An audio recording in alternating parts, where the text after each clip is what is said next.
நான் கடந்த வாரமே சொல்லியிருந்தேன், இந்த சந்திப்பு நடந்த பிறகு ரீல்ஸ் போட ஆரம்பிப்பாங்க. என்ன தவம் செஞ்சு போட்டோம், அண்ணந்தங்க ஆகி போட்டோம், பாவி நானும் பொண்ணா பிறந்த பாவம் அப்படின்னு போடுவாங்க. யார் பெற்ற மகனோ இவன், யார் பெற்ற மகனோ, ஊர் கும்பிடும் குலசாமி இவன் அப்படின்னு ரீல்ஸ் போடுவாங்கன்னு சொல்லியிருந்தேன். அதுதான் நடந்திருக்கு.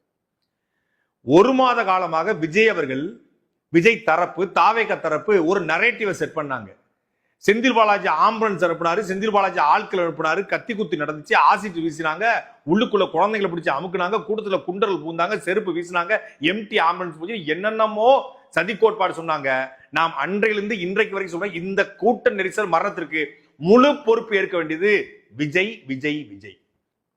ஒரு மாசமா நாம சொன்னது தான் நேற்று விஜய், ஆமா இந்த கூட்ட நெரிசல் மரணத்துக்கு நான் தான் காரணம்ங்கிறது அவரே சொல்லியிருக்காரு. சொல்லாம சொல்லியிருக்காரு. என்ன சொல்லியிருக்காரு? ஒவ்வொருத்தர் காலில் வந்து மன்னிப்பு கேட்டிருக்காரு. மன்னிப்பு கேட்டது மூலமாக என்ன வந்திருக்குன்னா, தப்பே செய்யாத ஒருத்தன், குற்ற உணர்ச்சி இல்லாத ஒருத்தன் எதுக்கு மன்னிப்பு கேட்கணும்? காலில் ஒருத்தன் விழுந்திருக்கான் அப்படின்னா, விஜய் காலில் விழுந்தது உண்மைன்னா, விஜய் மன்னிப்பு கேட்டது உண்மைன்னா, அப்போ விஜய் தானே தப்பு, விஜய் தானே ஏ1 அக்யூஸ்ட், விஜய்னாலதான் அந்த 41 பேர் மரணம் நிகழ்ந்திருக்கு, தப்பே இல்லை அப்படின்னு ஏன் காலில் விழணும்? ஆறுதல் சொல்ல எல்லாரும் காலில் விழ மாட்டாங்க.